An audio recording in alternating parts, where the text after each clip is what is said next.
کے علاوہ تو نواز شریف کی مقبولیت، نواز شریف کی عوامی حمایت کو دیکھتے ہوئے علاقائی جماعتیں، صوبائی جماعتیں اپنا سیاسی مفاد انتخابات میں اپنی سیٹوں کا بڑھاوا کی منصوبہ بندی کرتے ہوئے ہمیشہ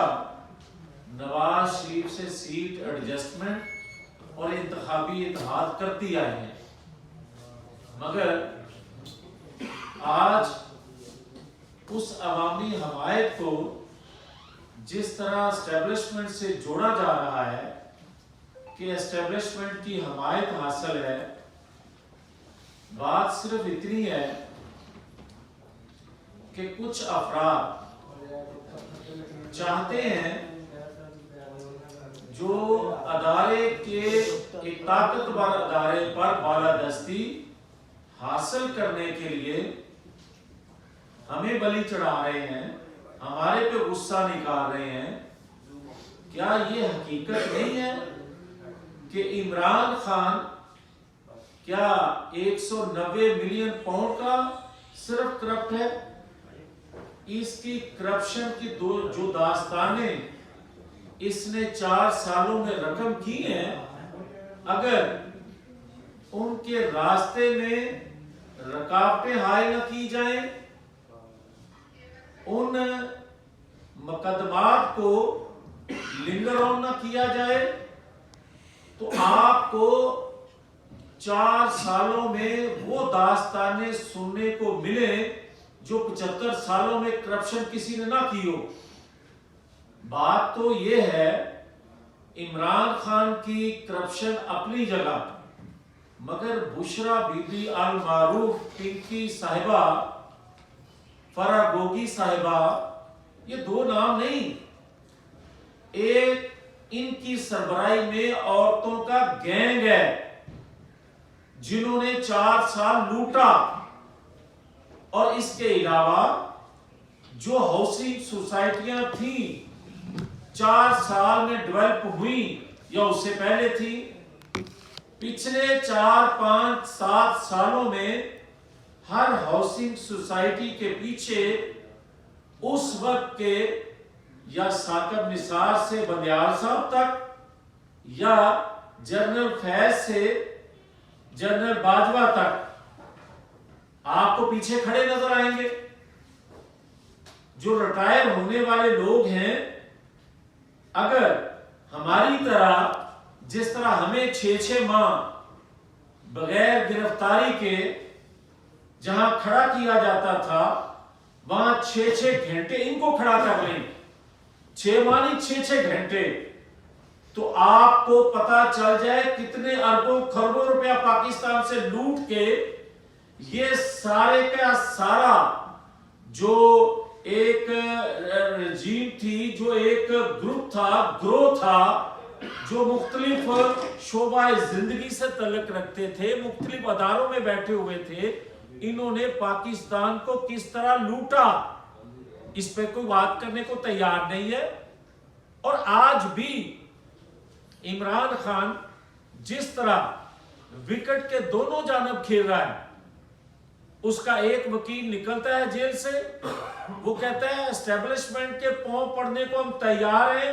معافی مانگ کے ان کے ساتھ چلنے کے لیے تیار ہیں۔ دوسرے دن دوسرا وکیل نکلتا ہے، وہ کہتا ہے انتخابات میں ہمارا تو مقابلہ ہی اسٹیبلشمنٹ سے ہے۔ پھر بھی آپ، مگر مجھے اس بات پہ حیرت ہے کہ جو لوگ کہتے ہیں لیول پلینگ فیلڈ ہونی چاہیے، کیا لیول پلینگ فیلڈ ان کو 2018 کی طرح چاہیے؟ یا لیول پلینگ فیلڈ میں اگر ہمیں کوئی یہ بات کہتا ہے کہ پروسیس اڈاپٹ نہیں کیا جا رہا، ان کو ریلیف دیا جا رہا ہے، تو جو ہمیں یہ بات کرتے ہیں کیا 2017 سے پہلے اور 2017 تک وہ پروسیس اڈاپٹ کیا گیا عدالتی، جہاں ایک مانیٹرنگ جج اور JIT بنائی گئی تھی، اور کیا 2 ماہ کے اندر اندر ہمیں سزائیں دے دی گئی، اس کو پروسیس کہتے ہیں عدالتی، اور آج 6 سال ہونے کو ہیں، ہمیں انصاف نہیں دیا جا رہا، اور کہتے ہیں کہ جناب ان کو پروسیس کے ذریعے ریلیف ملنا چاہیے، ہوئی تو ان سے ناانصافی ہے، مگر ان کو پروسیس کے ذریعے انصاف ملنا چاہیے۔ کیا آنے والے انتخابات میں بھی ہمیں باہر رکھ لیا جائے تو پھر لیول پلینگ فیلڈ بھی ہے اور انصاف کے تقاضے بھی کیا پورے ہو جاتے ہیں؟ مگر میں سلام کرتا ہوں آج اداروں کے ان سربراہان کو جن کے ہوتے ہوئے جو ہم کہتے تھے، جو ہمارا بیانیہ تھا، ان کی تکمیل، اس بیانیے کی تکمیل ہونے جا رہی ہے یا ہو رہی ہے کسی حد تک۔ جو ہم کہتے تھے کہ اداروں میں بیٹھے لوگ جو ہیں وہ آئین قانون کے مطابق کام کریں، حدود و قیود میں رہ کر کام کریں تو پاکستان ترقی کر سکتا ہے۔ تو ایک ادارے نے جب 9-10 مئی کے واقعہ پہ خود احتسابی کی تو سہولت کار سامنے آ گئے۔ آج ایک دوسرے ادارے کے سربراہ نے جہاں پر جلتے تھے نام لیتے ہوئے بڑا واضح پیغام دیا ہے، بڑا واضح فیصلہ دیا ہے کہ دھرنے میں جو دھرنا کروانے والے تھے، جو سہولت کار تھے، چاہے وہ اس وقت کا پرائم منسٹر ہو، چاہے اس وقت کا آرمی چیف ہو،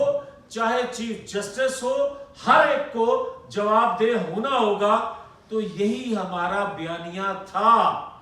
پھر ہمارا کوئی اداروں سے جنگ نہیں تھی، ہم کوئی مسلح جدوجہد نہیں کر رہے تھے۔ ہمارا بیانیہ یہ تھا کہ پاکستان کے اندر کوئی شخص قانون سے بالا نہیں ہونا چاہیے، اداروں میں کوئی شخص، یہاں تک کہ ریاست میں کوئی شخص ایسا نہیں ہونا چاہیے جو پاکستان سے بالا ہو یا آئین قانون سے بالا ہو۔ تو میں سمجھتا ہوں کہ اگر آج ایک ادارے کے سربراہ نے جو فیصلہ دیا ہے، یہ پاکستان کے 25 کروڑ عوام کی جدوجہد کا نتیجہ ہے کہ آج اداروں میں بیٹھے لوگ بھلے چیف کے بدلنے سے، بھلے ادارے کے سربراہ کے بدلنے سے آئین قانون کی